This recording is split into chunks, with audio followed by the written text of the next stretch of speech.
What is up, Call of Duty fans? Alan IHOLDSHIFT Donofrio back with you, and we've got the Day 2 recap, and I got a lot of things I've got to say. And I'm going to start things off with this whole denial conversation. Spoiler alert, they lost today, okay? If you missed that, but the biggest thing with me and this denial team is the fact that they're getting so much, I would say, unwarranted hate. This is what it's going to come down to. I honestly believe that they're getting unwarranted hate. Yes, they're 0-5, but you think back to the second week of Division A, there were two teams that were also 0-5 come Tuesday, going into the day. The fact that the desk was hitting on this team so harshly and saying that this team needs to essentially just be decimated and you need to just pick up 5 players that are out there at free agencies to just be a better team. I understand where they're getting at for a couple of reasons, but I'm not okay with the conversation because this is a team that I honestly feel would be doing much better if they were in Division A, for instance. I think the bottom of Division A is a little bit more approachable than the bottom of Division B. And then on top of that, this denial team has done super well in the past. They made tons of improvements from Vegas to the PLQ. The biggest thing about that PLQ performance is this team has been sold a storyline of they are lucky to be here. Like, they got by on some technicalities. Pittsburgh Knights didn't play well. They caught teams when they were playing on their worst days. The fact of the matter is this team played well enough to get through their pools. A difficult pool, mind you. They were good enough as well to get into the playoff bracket and win through that playoff bracket to get and earn their spot. Now, the biggest thing is this is a French-based team. So as far as making substitutions, not really exactly the most viable opportunity for them because, again, what other players are out there that really speak French that are good? Atlas, sure, but he was on this team and got dropped, I'm pretty sure. And beyond that, you're looking at people like Malls, and I really can't think of too many others. And those aren't really viable options as far as getting substitutions. So if you were to want to trade out one of these players, if they're not really feeling it, you have to find somebody who can either speak French, or if the team speaks good enough English, they could get by with an English player.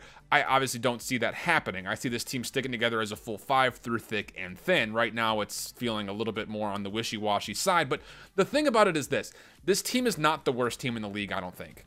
I honestly have this team beating Accelerate come Thursday, and beyond that, they are not the worst in any category. When it comes to Hardpoint, Accelerate's worse than them. When it comes to Search, Evil Geniuses is worse than them. When it comes to Control, Reciprocity is worse than them. When it comes to them playing at Fort Worth, and if you're the Denial team, I hope that if you get a chance to watch this, if you're a Denial fan or a Denial manager or some kind of influencer with the org, I hope you see this and give this team a chance at Fort Worth, because I see this team doing well at Fort Worth, at least well enough to start getting some wins under their belt. And the other side of things, too, with this Denial team, before I get off my little podium here on this squad, is the fact that their games have not really been blowouts. They haven't.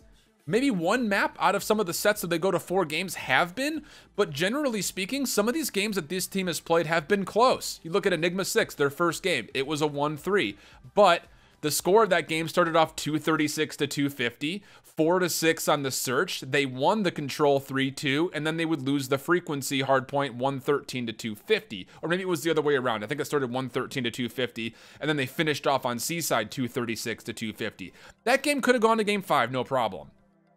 You look at the game against Heretics. Denial comes out on fire, 250 to 115 on the first hardpoint where they won. A 3-6 Search and Destroy, not bad. A 2-3 Control, pretty good. And a 181 to 250 final hardpoint. It's not a bad 1-3 scoreline. The only games that have been pretty much blowouts against them have been 100 Thieves and E United. That's the only two. Even the game versus Envy, 246 to 250, 6-5, they win the Search and Destroy, 2-3 on the Control, and then they lose the next hard point on Arsenal, 58 to 250. That one doesn't feel so good. And then the E United doing what they did to them today, the 60 to 250 felt pretty bad as well, but they still went to Seaside 250 to 242, almost winning that set. They didn't look great on the Control. They didn't look great on the Search and Destroy today, but E United's a really solid team. So to sit there and give so much hate to Denial, I'm really upset. I'm genuinely upset about it. It actually kind of heats me up because I think this team is a lot better than they've been sold a storyline to. Everyone just thinking that, oh, this team is bad on paper. They're just lucky to be here. We don't really know. I think it's just a cover-up because there's not a lot known about this team. And you go back to how they performed last year and they didn't do so well. This team's not bad. You got to figure that Whalers and Zeke were relying a lot on the Annihilator. That's no longer an option because of the GAs, and they're still kind of figuring that out. I still see this team going 1-5, or pardon me, I still see this team going 1-6 at the end of the week. I have them beating Accelerate on Thursday based on how Accelerate has looked, and I see them winning games at Fort Worth. So if you're a Denial fan or if you're a Denial partner, I hope you give this team a chance past March 1st to prove themselves at Dallas. I would hate to see the team just get torn apart and you throw in 5 new dudes where they can go and maybe represent the org at Fort Worth. And the thing about it is, are there players out there that would probably do better than this Denial team right now? Yeah, probably, to be honest, but you got to give these guys a chance. I think it's just the right thing to do. And yeah, that sounds a little bit, oh, shift. It's not, doesn't make a difference if it's just the right thing to do. You got to get wins. But that's the same conversation that you could be having for teams like Reciprocity and Evil Geniuses and Luminosity and Accelerate, maybe even Enigma 6, maybe even 100 Thieves still, even though they're playing better. The fact of the matter is, Envy as well. Can't forget about them sitting at a measly win-loss ratio. But the thing about this squad is that they are in no different of a spot than any of the other teams that are in the bottom 8. So when it comes to, do you just decimate this team, pull together 5 players, do you immediately become a contender? I don't think so. I would love to see this team get a legitimate shot. I hope they stick together. That's my little rant, but I was really kind of steamed after I heard the desk talking about how this team is trash. They just need to be decimated. They're laughing at them. That's just absolutely, I think, uncalled for. I think this team has a lot of prowess still in them. They've showed that they're able to grow from what they did at Vegas in the open bracket versus what they did at the PLQ. And honestly, some of their games have not been, by any stretch of the imagination, blowouts. They've been actually relatively close. Denial is definitely in the realm of possibility of taking games off these teams, and especially once interdivisional play comes in, I see them beating Division A teams, not regularly, but I see them beating some of those teams that are over there. So I really hope this team does get a chance. Let's dig into the games, though, that were coming up today. E-United Denial. Another thing about these games, my clips weren't working today, so I don't have any clips for you guys, unfortunately, over the top. So I'm just going to talk through this one for you guys and get to your head-to-head matchups. Denial, again, came out fragging. They looked solid. They were getting doubles and triples all over the place. 250 to 242 was that first hard point, and then E-United would just take over past that. 6-2 on the search and destroy. The control was pretty lopsided, and the hard point, I mean, again, it was gridlock, and it was just all E-United all the way through. But let's dig into 100 Thieves and Accelerate. This was a good one. Mostly because, you know, Accelerate's still trying to get themselves like put back together with Robbie B being taken in instead of Fastballer, who did get moved over to the substitute role and will likely just be dropped from the Pro League completely come March 1st based on his tweets and his attitude and what he's been saying in the Twitch chat. Not a good look whatsoever, my man. But 100 Thieves, they would be looking a lot stronger than they had previously. 250 to 179. They would lose the Search and Destroy pretty convincingly, but Accelerate has been relatively good in the Search and Destroy. They average 5 rounds in their favor every time they play Search, so those are good numbers for them. It's not exactly the most unexpected thing in the world, but 100 Thieves, the biggest thing for me was they looked a lot better on control, and their respawn game as a whole just looked a lot more bona fide better. So that's things that you like to see for 100 Thieves. My faith in the team is just about fully restored as far as what they're able to do. They still have a couple of tests in front of them that I'm interested to see how they fare in those battles coming up. And then, of course, the big battle from today, Heretics and Splyce. This was a great set, and for a couple of different reasons. Heretics looked great throughout the entirety of their respawn, flat out. This is a team that has been doing better in the Search and Destroy, and honestly has kind of what's been carrying them through a couple of their previous games, like the ones versus E-United, for instance. Heretics looked very good there, even though it was a 1-1. They went 10 rounds in each of those.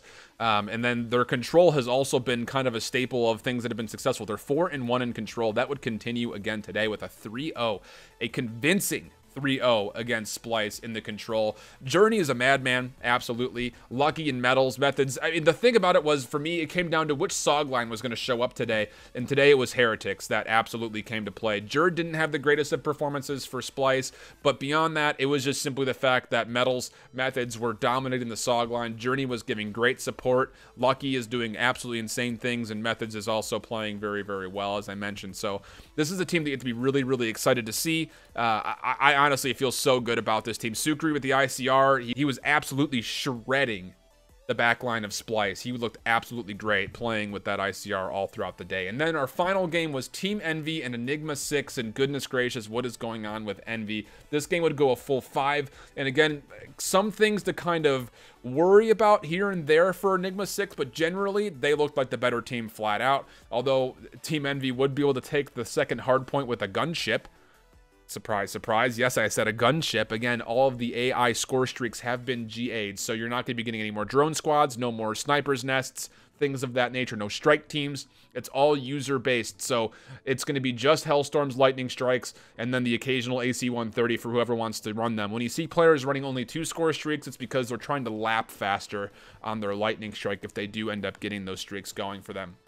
Envy look decent in the Search and Destroy, but beyond that, they look to be completely outmatched. And honestly, that game very well could have been a 3-0. Enigma 6 threw away a couple of rounds in the Search that Envy just kind of took advantage of. That's what you want to see. I think generally speaking, you know, when you look at Team Envy, you want to see them capitalizing. But at the end of the day, the biggest thing for me is the fact that Apathy is just not performing. I think he's the first person to go come March. I think this team maybe gives it one more go. Maybe they pick up a solid sub on March 1st, someone who can actually come in, not just Bevels, who I think is currently just listed as the sub. I think you need to pick up somebody definitive if you're Envy, just in case App can't hang, and then you move Apathy to the sub role if he doesn't perform at Fort Worth, because this team needs some help. I would even venture to say that even Assault's position shouldn't be 100% safe, because when he's not running an ICR, he does not perform nearly as well. Hook needs help, though. Silly needs help, though. Aches needs help. The 3 of them have been performing extremely well, and you just want to see them doing better. And I think a lot of it is unfortunately coming down to the fact that Apathy is just slow in the start of games, just generally speaking. He gets slow to start up. Even in total franchises and titles completely, he's usually slow at the beginning. He picks up late. I don't think you want to get rid of that guy if he's okay being the charismatic 6th, but Apathy, I think, needs to be the person to change. So that's my biggest thing about this game. I know we kind of blew through each of these games. However, it's just I don't have any clips to kind of show, so I'm kind of just talking through this quickly so we can get to Wednesday, where honestly, this day's pretty straightforward, with maybe the exception of one game is kind of how I see it. We'll start the day off as you see the schedule pop up. Accelerate and Enigma 6. And for me, this game is going to be interesting, I think, simply because Accelerate does have a little bit of an opportunity here to show up and potentially give Enigma 6 a run for their money. The biggest problem is this is the worst hardpoint team in the CWL by a lot. They're negative almost 76 differential between what they get and what they give up in the hardpoint. 159 average points per map. Not good at all. Enigma 6 is -3, but their games have been a lot closer when it comes to, you can see the averages there, 208 to 211 is their averages as far as what they give and what they take.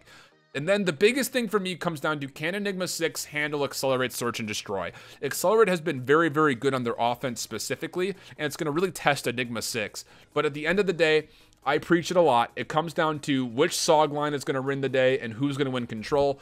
Both of those, I think, favor Enigma 6, especially if they play like they did today against Accelerate. I don't see them standing up. I've actually been pretty impressed by Robbie B coming in the sub role, playing with a SOG. I'm pretty sure he was a flex or an AR player when he played for Nation of Power. I might be wrong there, but I remember him being at least a Maddox, if not an ICR player. He's done relatively well. It just, for me, comes down to, can everybody else from Accelerate continue at that same pace? Can they play consistently? M. Ruiz has not looked super great. It's just been Robbie B and Profizi that have really shown up and been consistent. Beezy's been doing pretty well as well. But I think at the end of the day, if Enigma 6 played like they did yesterday and play like that again today, I see this going 3-1 in favor of Enigma 6. That's my prediction for this one. We'll move on. Denial taking on Splyce. And again, I just sang the praises of Denial so hard, but the problem here is the fact that they're going to get smoked by Splyce. Splyce is a solid team. I think they played a little bit off today versus the Heretics. Again, the SOG line never really seemed to kind of get it going, and I think they're going to find success against Denial. But here's the thing. You know, this is likely going to be a 3-1, 3-0, depending on which Denial shows up. Again, they came out and they were gunning EU at the very start, and it looked solid. I think a lot of it for me just kind of comes down to, will this Denial team get a map pick that will actually favor them? When it comes down to them, you got to stay away from Arsenal. I think, generally speaking, when it comes to the respawns especially, that's where they got the 58 points versus Envy. You would love to see them play maps like Frequency. You'd love to see them play maps like Seaside, if possible, for that first hard point. They're very hit and miss on the other ones. They're not super great at Hacienda. Again, it just kind of feels like the AR line is just getting a little bit lost. And honestly, the inconsistencies for Denial come on the back end of their SOG line not playing consistent. And then when it comes to the Search and Destroy, they have an opportunity to do some work here. You know, they have not been terrible at Search. They haven't been awesome, but they haven't been awful. And then the control has been a little less than stellar. Splyce outmatches them in both those departments. So if Denial does get a win, you would think it would have to be in the hard point. unless the stroke of luck comes through. But I have this one at least a 2-round differential at 3-1 or 3-0, favoring that of Splyce pretty easily. Moving on, this will be an interesting test, and I'm going to keep my eyes peeled on this one. This might be where I do my Eyes On series, or it's either going to be that or the Splyce Heretics set, is what it's going to come down to. But 100 Thieves and Heretics, if 100 Thieves can show up and they can play the respawn really, really well, they have a shot here, but I still think Heretics is the better team through and through. You can see the averages as they pop up on screen. 100 Thieves actually has a plus 47 differential in the hardpoint, which has been a really solid point for them. They're 6-2 in that department, which is great. The biggest thing when it comes down to 100 Thieves is you have to be careful where you decide to go for control, I think, because they're all over the place. They've had 3-0s on maps that they've been 1-3'd on. It's just kind of all over the place as far as how their control has looked. But again, I like Heretics in the control. Even if they go a full 5 games, I still see Heretics winning at least one hard point and at least one search and destroy.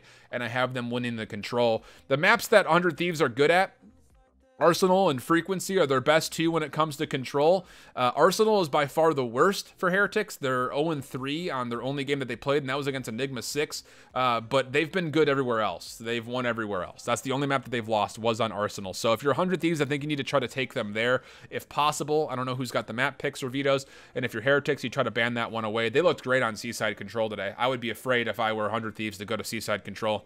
Honestly, and I think that favors Heretics vastly when it comes down to it. So that's kind of where I had that one. I have this one going 3-1 or 3-2, favoring that of the Heretics. If you're a 100 Thieves fan, obviously, you know, there's a potential for them to win this game, this set, but I would say, generally speaking, Heretics is the better team, and I think it'd be hard to deny them against a team like 100 Thieves, how they're playing, especially after what they looked like versus Splyce. And then finishing off the day, Team Envy and E United. Now, again, we kind of spit fire at Team Envy not playing as a full team. They get down. When they don't have momentum, they seem to kind of struggle a little bit. But again, this is a matchup that could actually go the distance versus E United. You take a look at some of the averages across the board, and Team Envy has been actually a better control team technically than E United, and they've been really close in the search and destroy. The biggest thing comes down to, can Team Envy compete with the hard point of E United? And based on how E United has looked over the last 2 days, I don't see any instance where the respawn favors Envy. Again, I think that E United is just the stronger team. Even if they start off slow on hardpoint, they typically come back pretty fast and pretty hard. I've got E United winning this one, but again, I wouldn't be surprised to see this one go to a full 5 games. But I've got this one going 3-1 or 3-2 for E United, just based on how both teams have looked. And that would be very interesting as you take a look at what the standings look like after our first 2 days. We'll do a recap again after Thursday as well to get you the divisional standings. But Heretics, again, the only perfect team so far, 5-0. Imagine a world where Heretics goes a full 7-0. Would they be the best team in the CWL? I know the conversation is, well, Optic was out Dashy. I would love to see Heretics versus Optic, but I think if they go 7-0, it'd be really difficult to argue that they are not the best team in the CWL right now, especially if it's convincing against 100 Thieves, and I got to remember who they play at the end of the week. That would be up against Envy. So again, if they are able to be convincing against 100 Thieves and Envy, I think it would be very difficult to say that Heretics is not the best team in the CWL. And then you got Splyce at 4-1, tied up with E United, but of course that head-to-head is yet to come. That's going to be the game on Thursday, United and Splyce. That'll be a really fun one to watch. Keep your eyes open for that one. 100 Thieves, Enigma 6, and then you've got Accelerate, Envy, and then Denial at the bottom. And, you know, again, I'm probably going to get a little bit of hate. I am a fan. I will just say it right outright. I'll say it outright. I'm a fan of this Denial team. I want to see them do well. I think that it's great for the scene. I think that this team deserves their chance, and I would love to see them get a go at Fort Worth. I see this team, again, possibly beating Accelerate on Thursday. If you're a betting man, if they have a favorable line, I'd put money on it without a doubt. But when it comes down to it, I just think that the flame that they've got today was unmerited. I agree with some of the points when it comes down to, okay, it'll be difficult to bring in a sub to this role, so either you deal with the team as it is, hope that they get better, or you make a complete switch. I understand that mentality. I just don't get where the laughter was coming through with this team and why they were so short-sighted, saying, well, is Denial really just that bad of a team? Like, I think it was just too much. I think that this team is not nearly as bad as Evil Geniuses looked throughout this time when it came down to it, or Luminosity at that point. Even Reciprocity, I think that this team could beat Reciprocity right now. I would love to see this team get a more of a chance, because I don't think this is going to be a free wins team like Epsilon was or whatever it was in the past. I think that this team can win games, especially with the 5-man rosters. Anything can happen. Anybody can beat anybody on any given day, especially if they get overlooked. So I'm hoping that Denial, they put up a fight versus Splyce. I'm hoping that they beat Accelerate so they get this chance at Fort Worth to start proving that they can beat teams in Division A, because I really do think that they can. We've already seen, again, with those scorelines like I mentioned, that this team could beat teams in Division B. Very possible. They took Heretics to a very close 4-game set. What else do you really want to know? Heretics is probably the best team in the CWL, and Denial came out and was fragging against them really, really well. It just comes down to, can they get everybody playing at the same level at the same time? And that's kind of the biggest storyline for me when it comes to all of the bottom 8 teams. There are days where it's just Tommy showing up and nobody else does, and that Reciprocity team loses badly. You see what happens when Apathy doesn't show up with Team Envy. You see what happens when the SOG line of Enigma 6 doesn't show up. It just comes down to any given day. Can this Denial team finally show up as a full 5-man for once? Can they show up as a full 5-man and do some real work throughout an entire set, not just have one blowout map? Can they go a full 4 or 5 games with the team and actually play consistently throughout? Because even if they lose those games, if they play consistently, they play as a full 5, and they make teams work for it, I think this team shows that resiliency and they don't get that much hatred. I just hate to see it. It feels bad for the French teams out there and the French fans. I think this team is very good. I think they could absolutely do work. They need some work. Obviously, they're rough right now. Their specialist usage has been a little bit rough, especially with the Annihilator not being there. They could use some time doing VOD review and just strategizing and coming up with some set pieces, because sometimes they do look a little lost. But again, if you're to hone down some of these things, I think this Denial team can start to win. And I honestly believe that that they will find a win before the end of this week. I'm putting money on it, that they will beat Accelerate on Thursday. I'm going to put some fat money on it, in fact, because I really do believe in them. Do you like my shirt, by the way? Got this when I was shopping with my girlfriend. Hope you guys like it. I don't know where that's coming from. Again, we'll be doing a Wednesday recap. Ignore me. If you want any more news on the Call of Duty scene, if you're not able to watch the games and you want live updates, make sure you follow at COD Gamepedia. They do live updates with full breakdowns on their graphics. Very good stuff. And of course, if you're looking for more competitive Call of Duty action, make sure you check out the Collegiate Call of Duty League. That airs on Tuesdays and Thursdays. I'll be doing the broadcasts with that. You can catch it usually around 8:30 p.m. Eastern time on Tuesdays and Thursdays. And then again, we also have Friday fight nights happening at 9 p.m. Easterns on Fridays if teams sign up for it. You can find more information on the College Collegiate League over at College COD on Twitter. I've been Shifto, you've been you. Thanks for hanging out. Again, make sure you follow on the whole Twitters, you know, all the things. Do the stuff, do the things. It's been a pleasure having you guys. Thank you so much. Thank you for letting me be on my soapbox for a moment. Let me know in the comments below what you think about Denial and the rest of the teams. And is Heretics the best team in the CWL? Let me know in the bottom. I'll catch you guys in the comments section in the chat tomorrow. Hope you have a good one. Later. Bye-bye.